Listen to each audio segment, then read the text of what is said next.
handle multiple offers as a buyer side, and how do we handle offers as a seller side? First, I want to start off and say happy birthday to my girl Reese. I love you. You made my day yesterday, so I appreciate it. You wonder yourself, why can I trust you? Real quick, humble brag. I've been doing this since 2002. I've been licensed for 17 years.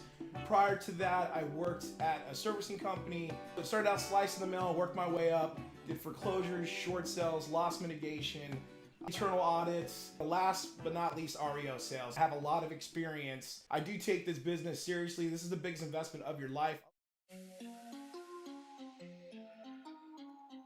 Prior to getting a multiple offer is submit a cover letter. I can't stress this enough. Cover letters are so important, and a lot of people don't want to do them. They think it's a waste of time, or it's not. There's something about real estate that's you can't factor in. I mean, it's all dollars and cents, but there's something else. There's emotion, and you can't put a price on that. Here's an example of what we put together. This is what we submit. You know, this is my client. Sorry guys, I'm using your cover letter, but where we want to find some connection. Real estate is emotional. I've beat multiple offers out just based on the connection with the seller and my client's letter. So that's something to kind of think of. This is something we do, some little key points about who's buying the property. We also include a letter here, you know, just saying like, hey, dear Mr. and Mrs. Seller, we enjoyed your house. You know, whatever you want to put, it's emotional. Step it up a little bit, do a video. So submit a cover letter, determine your comfort zone. Find out what you're willing to pay.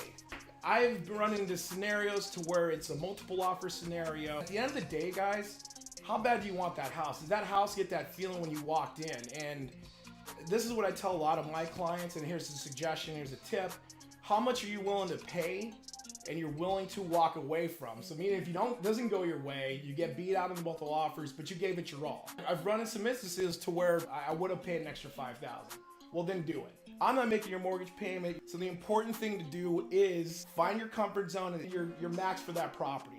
Adjust your terms. You know, shorten up the escrow time frame if your lender can do it. The other thing would be, you know, maybe you ask for closing costs. Now you're in a competition. So do you really need all the closing costs? You know, if you need them, submit it. And like I said, like step number one, you submit your all, and that's all you're gonna do. So if you walk away, you don't get it, you don't get it. Another thing, cut time frames down. Have your time frames to back out of the deal. You know, you have your inspections, your appraisal, your contingencies. I'm not a firm believer in, you know, removing your appraisal contingency or your inspection contingency unless you're a seasoned buyer and you know what you're doing.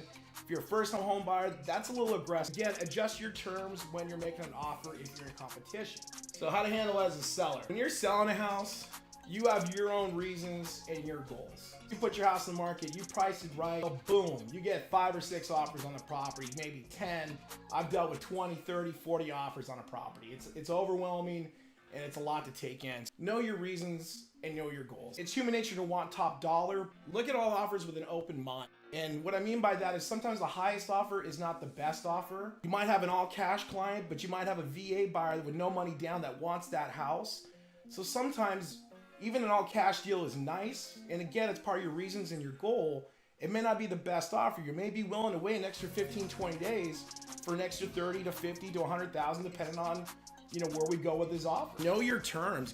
So if you need extra additional days, if you need a rent back, you have multiple offers, you can find a buyer to make your terms work for you to get you to your next goal. Nothing in real estate goes according to plan. Try to make it as smooth as possible.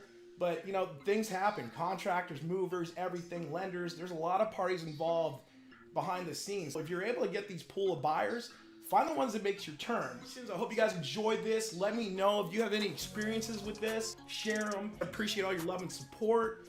I appreciate all the business you guys provide me. If you're thinking about selling or buying, we got a good team, a good support staff here. If you have any more topics that you want to learn from, let me know.